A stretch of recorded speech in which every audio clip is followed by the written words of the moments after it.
சாய்ராம் வணக்கம். இன்றைய தினம் மிக சிறப்பான தினமாக அமைய என் வாழ்த்துக்கள்.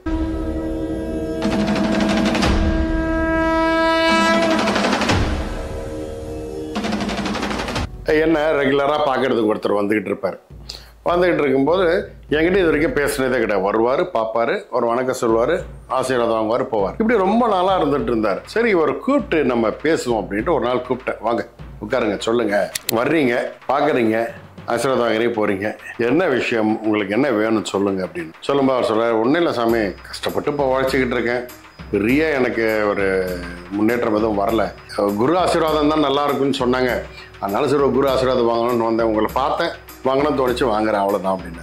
சரி அப்படிங்களா, சரி சந்தோஷம் அப்படின்ட்டு அவர்கிட்ட பேசணும்னு தோணுது. எனக்கு தோணும்போது நான் சொல்கிறேன், சரி உங்களுடைய எய்ம் என்ன, ஆக்சுவலாக என்ன உங்கள் குறிக்கோள், என்ன விஷயம் அப்படின்னு, என்ன எதை நோக்கி ஓடுறீங்க, உங்களுக்கு என்ன வேணும் அப்படின்னு.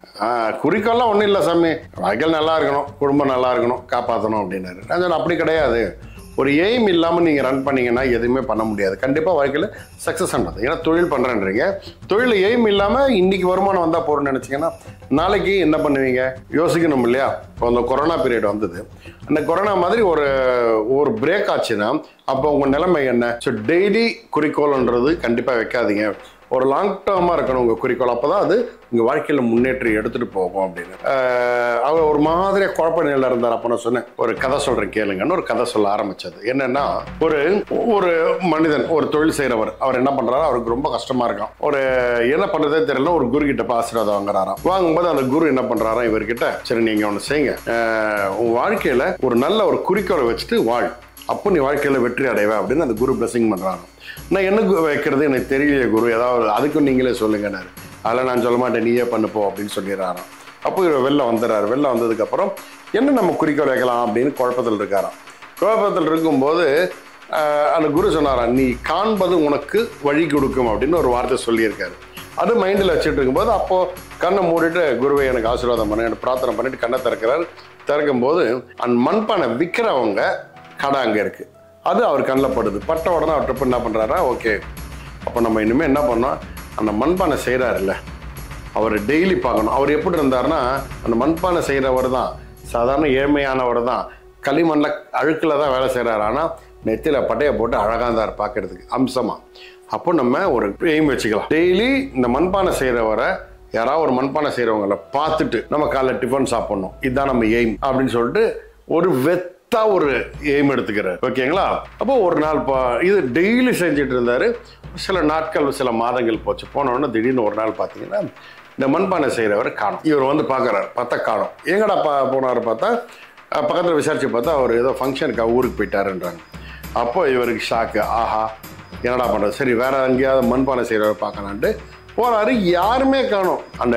அங்கே பக்கத்தில் ஒரு நீரோடை ஒரு பக்கத்தில் இருக்கு, அவங்க வீட்டு பக்கத்தில். அந்த சைடில் பார்த்தா களிமண் இருக்கும். அதெல்லாம் எடுக்க நிறைய இந்த மண்பானை செய்கிறவங்களாம் வருவாங்க. அங்கே போனால் யாரையாவது பார்க்கலாமேன்னு ஒரு ஐடியா வருது. ஒன்று கிட்டத்தட்ட பார்த்தீங்கன்னா அது லஞ்ச் டைம் வந்துடுது. அப்போ அவருக்கு என்ன பண்ணுறது தெரியல, பசி வேற.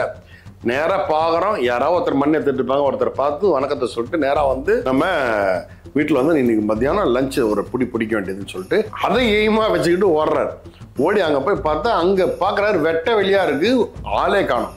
ஷாக்கு இவருக்கு தாள முடியல, பசி முடியல, மயக்கம் வருது. என்ன பண்ணுறது தெரியாமல் அப்படியே நடந்து வர்றாரு. ஒரு இடத்துல மட்டும் அந்த மண் வெட்டுற சவுண்டு, சக் சக் சக்குன்னு அந்த மம்மட்டியில் வெட்டுற சவுண்டு கேட்குது. யாஹா எவனோ ஒருத்தன் மாட்டினாடா அப்படின்ட்டு அப்படி போய் மெதுவாக அப்படி எட்டி பார்க்குறாரு. எட்டி பார்க்கும்போது கீழே ஒரு ஆள் மம்மட்டியில் வச்சு வெட்டிக்கிட்டு இருக்க. வெட்டின உடனே, ஐயோ ஆண்டவா நான் பார்த்துட்டேன் அப்படின்றாரு. அவன் பார்த்துட்டான உடனே கீழே இருக்கிற அந்த மண்வெட்டிக்கு ஷாக் ஆயிடுது. மண் வெட்டிட்டு இருக்காருல்ல அந்த பானை செய்யற அவர் ஷாக் ஆயிடுறாரு. ஐயோ சாமி கத்தாதீங்க, யார்கிட்ட சொல்லாதீங்க, தயவு செஞ்சு இருங்க, நம்ம ஆளுக்கு பாதியாக பிரிச்சுக்கலாம் அப்படின்றாரு. இவருக்கு ஒன்றும் புரியல, என்னது ஆளுக்கு பாதி பிரிச்சுக்கலாம். அப்போதான் நல்லா உத்து பார்க்குறாரு. உத்து பார்த்தா அவர் மண் வேலைக்காக வெட்டுற இடத்துல ஒரு பானை மாதிரி ஒன்று உடஞ்சிருக்கு. அதில் பார்த்தீங்கன்னா கோல்டு காயினா இருக்கு. பார்த்தாலும் ஆஹா, நம்ம உப்பு சப்பு இல்லாத ஒரு குறிக்கோளை வச்சோம், அதை வச்சதோடைய பலன் இன்னைக்கு பொற்காசுகளா கிடைச்சிருக்கு, நமக்கு புதையில கிடைச்சிருக்கு. அப்போ குருவின் வார்த்தை என்னைக்கும் பொய்க்காது அப்படின்னு ஒரு தெளிவு வருது அவருக்கு. அப்போ அவர் தொழில பெரிய வளர்க்குற அளவுக்கு அவர் வருமானத்தோடு அந்த கோல்டன் காயினோட ஒரு சிறந்த இது பரம்பரை குருமார்கள் சொல்லக்கூடிய ஒரு கதையில ஒண்ணு. இதுல அர்த்தத்தை புரிஞ்சுக்கணும். இப்ப நான் சொல்றேன், இப்ப கௌலி கத்துது நான் பேசும்போது, குரு சொல்ற வார்த்தை என்னைக்கும் பொய்க்காது. ஒரு குறிக்கோள் இல்லாத வாழ்க்கை என்னைக்கும் சக்சஸ் ஆகாது. நீங்க எதை செய்யறதா இருந்தாலும் சரி, அப்படி தொழில் செய்யறது மாத்திரம் கிடையாது, எல்லா வகையிலும் செய்யறதா இருந்தாலும் சரி, அதுக்கு ஒரு குறிக்கோள் வேணும். என்கிட்ட வந்தாதான் சொன்னேன், அப்போ உன்னுடைய குறிக்கோள் அடுத்த ஒரு வருட இலக்கா வைங்க. ஒரு வருடத்தில் நான் என் தொழில இந்த லெவல்ல இருப்பேன், நான் இவ்வளவு வருமானம் வந்தாகும். அடுத்து 5 வருடம் ஒரு 1 year plan, 5 year plan, 10 year plan வைங்க. 10 வருஷத்து முடிவுல சொந்தமா கார் இருக்கணும், சொந்தமா வீடு இருக்கணும். இதுதான் உங்க எய்ம். இந்த ஒரு கணக்கை வச்சுக்கிட்டு இந்த எய்ம் பண்ண ரன் பண்ணுங்க, வாழ்க்கை சிறப்பாக அமையும். நீங்க போய் ப்ரொசீட் பண்ணுங்க அப்படின்னு சொன்னேன். அன்னைக்கு போய் அதுக்கப்புறம் என்கிட்ட தூரத்துல இருந்து பாப்பாரு, வணக்கம் சொல்லுவாரு, போவார். இதையே பண்ணிட்டு இருந்தாரு. கொஞ்ச நாள் கழிச்சு வராரு, சாமி நீங்க பூஜை பண்ணி கொடுக்கணும். ஃபர்ஸ்ட் காரோட வந்தார். இனி அவருடைய வாழ்க்கை தொடரும். இதுக்கு மேல நான் சொன்ன ஒவ்வொரு விஷயம் அவர் அச்சீவ் பண்ணிடுவார். ஏன்னா நான் சொன்ன அந்த குறிக்கோள் அவர் மனசுல ஏறிடுச்சு. வாழ்க்கையில குறிக்கோள் இல்லாத ஒரு வாழ்க்கையே இல்லை. அப்ப அந்த குறிக்கோள் எதுன்றத தேடுங்க. கரெக்டா உங்க வாழ்க்கையோட குறிக்கோளை வச்சுட்டு போங்க. 100% வெற்றி நிச்சயம். ஒரு குருவுடைய பிளெஸிங்ஸும் வழிகாட்டுதலும் உங்களை கண்டிப்பாக பெரிய மனிதர் ஆக்கும். உங்கள் வாழ்க்கையில வெற்றியை தேடி கொடுக்கும். நல்லது நடக்கும், நல்லது மாத்திரமே நடக்கும். சாய்ராம்.